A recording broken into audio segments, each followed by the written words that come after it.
ಗುಂಡ ಊಟ ಮಾಡಿರಂಗಿಲ್ಲ. ಅವರಪ್ಪ ಏನು ಮಾಡ್ತಾನೆ, ಪ್ಲೇಟ್ ಮಾಡ್ಕೊಂಡು ಬಂದಿರ್ತಾನೆ. ಯಾಕಲೆ ಮಗನ ಇನ್ನೂ ಊಟ ಮಾಡಿಲ್ಲ ಅಂತ ಕೇಳ್ತಾನೆ.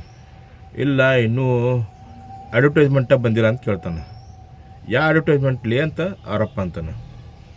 ಗುಂಡ ಅಂತಾನೆ, ಇಲ್ಲ ನಂದು ಇನ್ನೂ ಫೇವ್ರೇಟ್ ಅಡ್ವರ್ಟೈಸ್ಮೆಂಟಾಗಿ ಬಂದಿಲ್ಲ. ಯಾವುದ್ಲಿ ಅಡ್ವರ್ಟೈಸ್ಮೆಂಟ್, ಯಾವ್ದು ಲಕ್ಸ್ ಸೋಪಿಂದ ಕೇಳ್ತಾನೆ. ಅಲ್ಲ ಅಂತಾನೆ. ಯಾವ್ದು ಬೋರ್ಮಿಟ್ ಅದನ್ನು ಕೇಳ್ತಾನೆ. ಅಲ್ಲ ಅಂತಾನೆ. ಯಾ ರಶ್ಮಿಕಾ ಮಂದಣ್ಣ ಅನ್ನೋದು ಕೇಳ್ತಾನೆ. ಅಲ್ಲ ಅಂತಾನೆ. ಯಾ ಅಲ್ಲು ಅರ್ಜುನ್ ಅನ್ನೋದು ಕೇಳ್ತಾನೆ. ಅಲ್ಲ ಅಂತ. ಯಾ ಸುದೀಪ್ ಅಂದನ್ನು ಕೇಳ್ತಾನೆ. ಅಲ್ಲ ಅಂತಾನೆ. ಯಾ ಸಲ್ಮಾನ್ ಖಾನ್ ಅದನ್ನು ಕೇಳ್ತಾನೆ. ಅಲ್ಲ ಅಂತ. ಯಾ ಅಮಿತಾಬ್ ಬಚ್ಚನ್ ಅನ್ನೋದನ್ನು ಕೇಳ್ತಾನೆ. ಅಲ್ಲ ಅಂತಾನೆ. ಮತ್ತು ಯಾವ್ದು ಅಂತ ಕೇಳ್ತಾನೆ.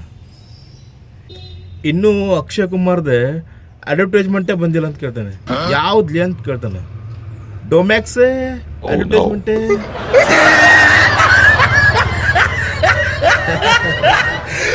ಅದಕ್ಕೆ ಅವರಪ್ಪ ಹನಿ ಹನಿ ಬರ್ಕೊಂಡು